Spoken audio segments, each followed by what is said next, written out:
आइए सुनते हैं एक छोटी सी कहानी। यह कहानी एक नई नवेली दुल्हन की है जो तुरंत उसका विवाह होता है और विदाई होती है।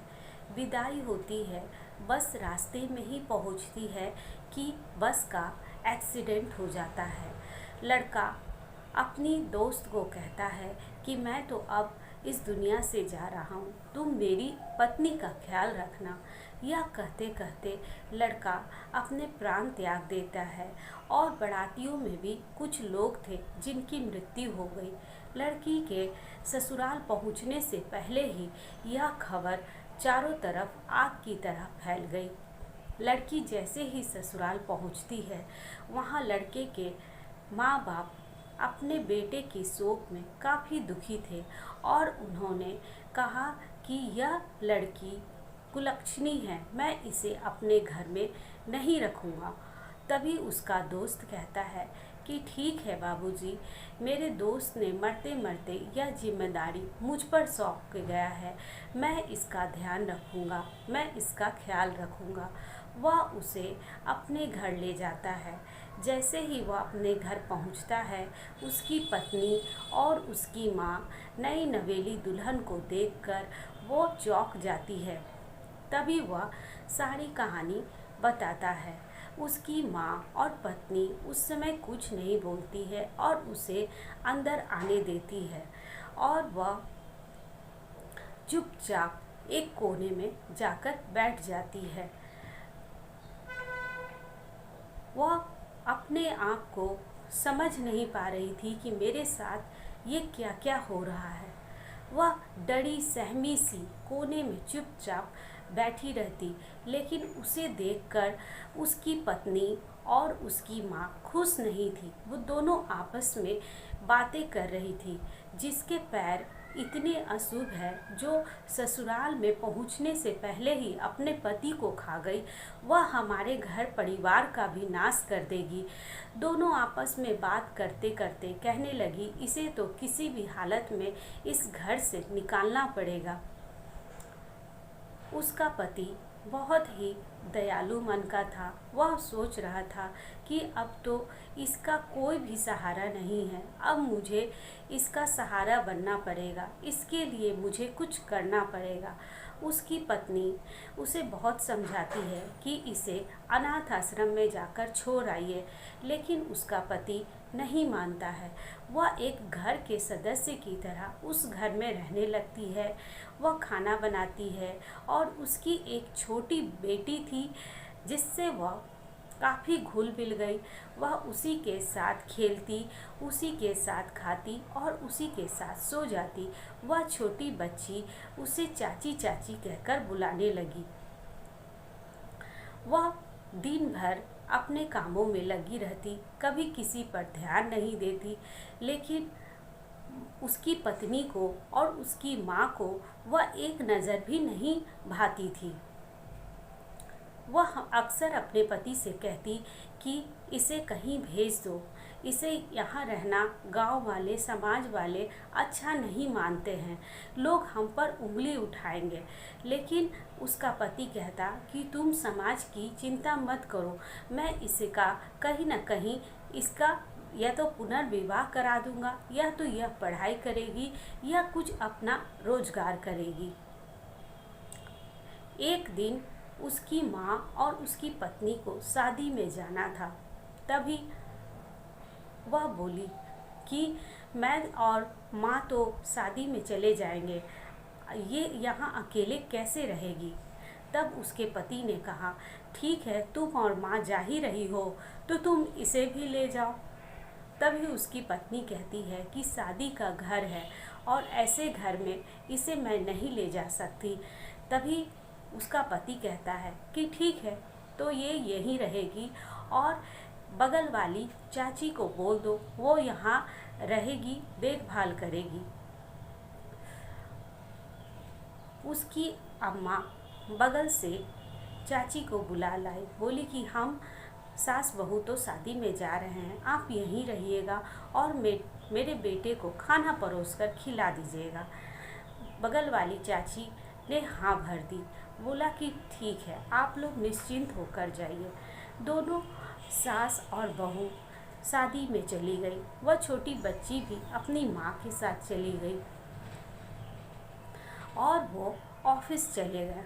शाम को जैसे ही शाम होती है वह घर वापस आते हैं और देखते हैं क्या कि वह सीढ़ी पर खड़े होकर बालों को सुखा रही थी। अचानक उनकी नज़र उस पर गई और वह उसे देखते ही रह गए, क्योंकि वह बहुत ही सुंदर थी।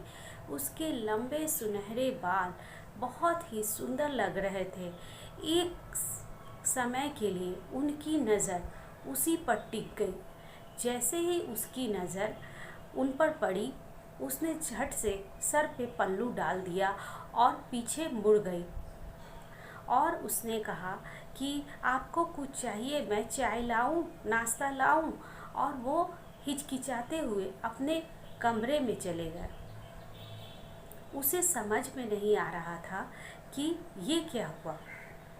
वो नज़रें झुकाए अपने कमरे में चली गई और फिर थोड़ी देर बाद उसने चाय बनाई और चाय बनाकर उन्हें देने गई। उन्होंने कहा, थोड़ी देर मेरे पास बैठो। वह बगल में कोने में बैठ जाती है। वह पूछते हैं, तुमने अपने भविष्य के बारे में क्या सोचा है? तभी वह कहती है कि मैं अपने भविष्य के बारे में क्या सोचूंगी। शादी हुई और तुरंत मैं विधवा हो गई और सास ससुर ने भी मुझे निकाल दिया। अब तो मात्र एक आप ही सहारा है, जो मैं आपके घर पर आश्रय में रह रही हूँ। मेरे पास तो अब कोई सहारा भी नहीं है। तभी उन्होंने कहा कि इसमें कोई बड़ी बात नहीं है, मैं तुम्हारा पुनर्विवाह भी करा सकता हूँ। अगर तुम्हें पढ़ने की इच्छा है तो मैं तुम्हें पढ़ा भी सकता हूँ। तभी उसने कहा कि अब क्या पढ़ूंगी, अब तो मेरी उम्र हो गई है और पुनर्विवाह के बारे में मैं तो सोच भी नहीं सकता। वो एक नज़र फिर उसे देखने लगे। देखते देखते उन्होंने कहा कि आज न कल तुम्हें विवाह करना ही पड़ेगा, तो क्यों ना तुम मुझसे ही विवाह कर लो। तभी वह कहती है कि मैं आपकी पत्नी को अपनी बहन की तरह मानती हूँ और जिन लोगों ने मुझे आश्रय दिया है, जिन लोगों ने मुझे हर चीज़ की व्यवस्था कराई है, मैं उनके घर उनसे गलती से भी यह गलती मैं नहीं करूँगी और दूसरा विवाह के बारे में मैं तो सोच भी नहीं सकती। वह मन ही मन सोचने लगे कि यह इतनी सुंदर है, इससे तो कोई भी विवाह कर लेगा। जब कोई और विवाह कर सकता है तो मैं क्यों नहीं कर सकता। उन्होंने कहा कि जब तुम्हें विवाह करना ही है तो तुम मुझसे ही कर लो, मैं तुम्हें सुखी रखूँगा और तुम्हें कोई कष्ट नहीं होने दूँगा। वह बोलती है कि जिस घर ने मुझे आश्रय दिया, मैं उस घर को अपना मानती हूँ और मैं उस घर को तोड़ नहीं सकती। आप मेरे कहीं और रहने की व्यवस्था कर दीजिए।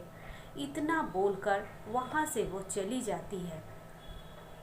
वह अपनी दीदी को पत्र लिखती है और कहती है कि आप जल्दी आ जाइए, आपके बिना मेरा मन नहीं लग रहा है। जब वह उनके मन के भावों को जान गई, समझ गई कि वो मुझसे विवाह करना चाहते हैं, उसे बहुत ही तकलीफ़ हुआ। वो सोचने लगी कि मेरी वजह से यह घर न टूट जाए, इसीलिए उसने अपनी दीदी को पत्र लिखकर बुला लिया और जैसे ही वह घर वापस आई, वह अपने बच्चों को लेकर आई। वह अपने पति से पूछने लगी, क्या हुआ, क्या हुआ? उसने कहा, नहीं कुछ हुआ, मैंने उससे उसके पुनर्विवाह की बात की थी, लेकिन वो तैयार नहीं है। वह अपनी बेटी को भेजती है और कहती है, जाओ चाची को बुला कर ले आओ। लेकिन वह चारों तरफ खोजती है, लेकिन वह उसे नहीं मिलती है। वह खुद भी आवाज़ लगाती है, फिर भी वह कोई जवाब नहीं देती, क्योंकि वह उस घर को छोड़कर चली गई थी। उसके मन में ये था कि जिसने मुझे आश्रय दिया, जिसने मुझे अपनी बहन की तरह रखा, मैं उसका घर कैसे तोड़ सकती हूँ। ये मेरा संस्कार नहीं है। और वह उनके मन के भाव को जानकर उसे बहुत तकलीफ़ हुई और इसीलिए वह उस घर को छोड़कर चली गई।